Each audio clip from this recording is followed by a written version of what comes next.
Well, shifting focus to another aspect of aviation and how it could help an Indian farmer and small businesses send their produce to newer markets across the world and fetch them a better price. The Air Cargo Forum, an industry association, held its annual conclave, which brought together stakeholders from the industry as well as the government. The event focused on various steps needed to meet the government's target of taking air cargo from 3 million tons to 10 million tons by 2030.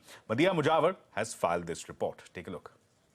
Majority of India's domestic cargo movement is largely done through rail and road transport.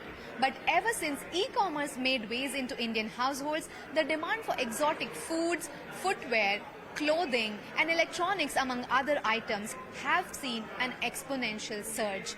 And that has offered a new and big opportunity to air cargo players. Cargo service providers, airlines and airport operators are the key stakeholders in this business. And while they are banking on the new opportunity that this market offers, they also highlight some key hurdles that they want the government to be removed to unleash growth. I caught up with some of the big players in this industry. I also spoke to the senior economic advisor at the Aviation Ministry, Piyush Srivastava, and asked him about how the government plans to achieve the 10 million tons target in air cargo by 2030. Here's what they had to say. We will bring in more cargo airports, cargo facilities in other airports. So as far as we are concerned, on the infrastructure side, we have the red carpet rolled out. On the policy front, there are various issues that need to be tackled. Most of them are on the taxation side. Most of them related to the aircraft movement themselves. These are larger issues that a solution I cannot give you immediately.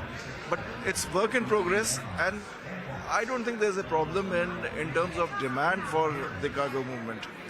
So I think we are in for a good time as far as the cargo is concerned. The journey from here to 10 million tons cannot have the same propellers as what we had in the past. What we really need now to do is that all the manufacturing push that is coming along, we need the government of India to walk with us and all the other associations like FIO, FICCI, SHM.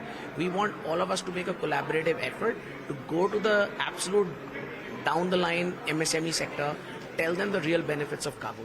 Air cargo can actually empower businesses, and that's what we need to go and advocate to them. Not to look at us only from a cost perspective, but look at us as how we can actually help them to galvanize and propel their business.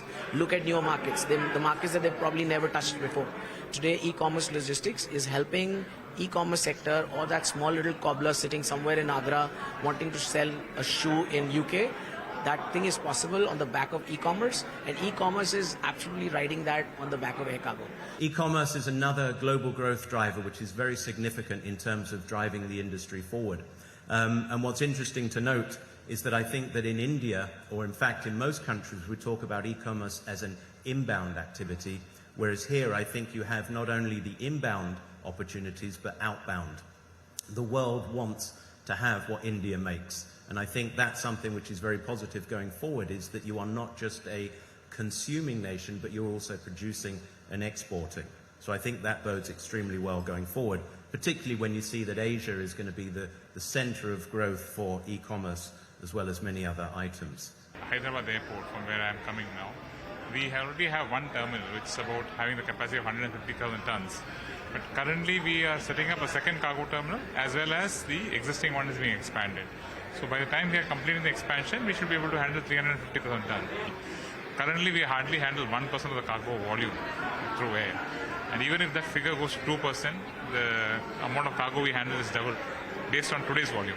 It's a growing economy, so it's possible that we will actually go to 10 million much faster, based on the fact that both the share increasing, air increasing, and secondly, the economy itself growing.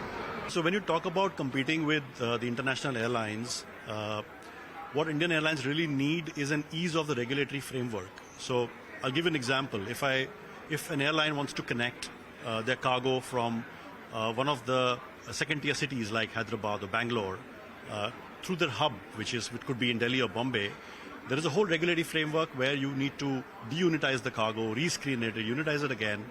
Whereas international airlines don't need this. International airlines can actually connect cargo tail to tail on the ramp, give a faster throughput connection to the customers, especially for products like pharma, perishables, this is very, very important. Air connectivity is helping several Indian businesses ship their products faster to end consumers. And as you heard the cargo players telling me, India has a huge opportunity in this area. They say increased government support will help them expand their business and tap this huge opportunity. With video journalist Saurabh Chauhan in Delhi, Madeeha Mujawar. Well, with that, it's time now for a very short break. But coming up on the other side, the